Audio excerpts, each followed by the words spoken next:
Allu Arjun July సినిమాలో బ్రహ్మానందం దొంగతనం చేసిన వెంటనే దొరికినట్లు రేవంత్ రెడ్డి కూడా చేసిన వెంటనే దొరుకుతాడు. ఓటుకు నోటు కేసులోని ఆధారాలను తగలబెట్టేందుకు రేవంత్ రెడ్డి ఫోరెన్సిక్ ల్యాబ్ను తగలబెట్టించిండు అని రాష్ట్రంలోని ప్రజలు అందరూ అనుకుంటున్నారు.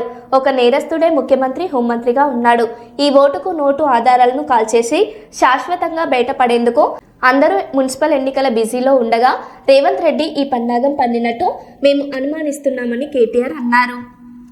ఆ కేసులోని ఆధారాలన్నీ భద్రపరచబడ్డ ఫోరెన్సిక్ ల్యాబొరేటరీని రేవంత్ రెడ్డే తగలబెట్టించిండు అని రాష్ట్రంలోని ప్రతి ఒక్కరూ ఇవాళ భావిస్తా ఉన్నారు. ఎందుకంటే ఒక నేరస్తుడే ఇవాళ ముఖ్యమంత్రి అయినాడు. మరి ఆ నేరస్తుడు సహజంగా ఆయననే హోంమంత్రి. ఆ హోంమంత్రి కిందనే ఉండేది పోలీసు వాళ్ళు. ఈ ఫోరెన్సిక్ ల్యాబ్ ఇవన్నీ కూడా ఆయన కిందకే వస్తాయి.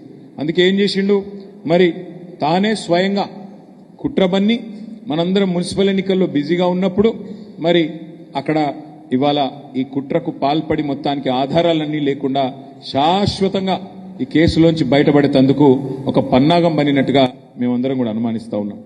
నిన్న జరిగింది ప్రమాదం కాదు, నిన్న జరిగింది అగ్ని ప్రమాదం కానే కాదు, అనుకోకుండా జరిగింది అంతకంటే కాదు, ప్రకృతి వైపరీత్యం కాదు. ఆ మధ్యకాలంలో అల్లు అర్జున్ గారిది ఒక సినిమా వచ్చింది, జులై అని. ఆ సినిమాలో బ్రహ్మానందం గారు ఉంటారు. ఆయన దొంగ పాత్ర. అందులో ఆయనకు ఒక డైలాగ్ ఉంటుంది, ఏమంటే బ్రహ్మానందం గారు అలా దొంగతనం చేస్తాడు కానీ 10 నిమిషాలనే దొరికిపోతాడు.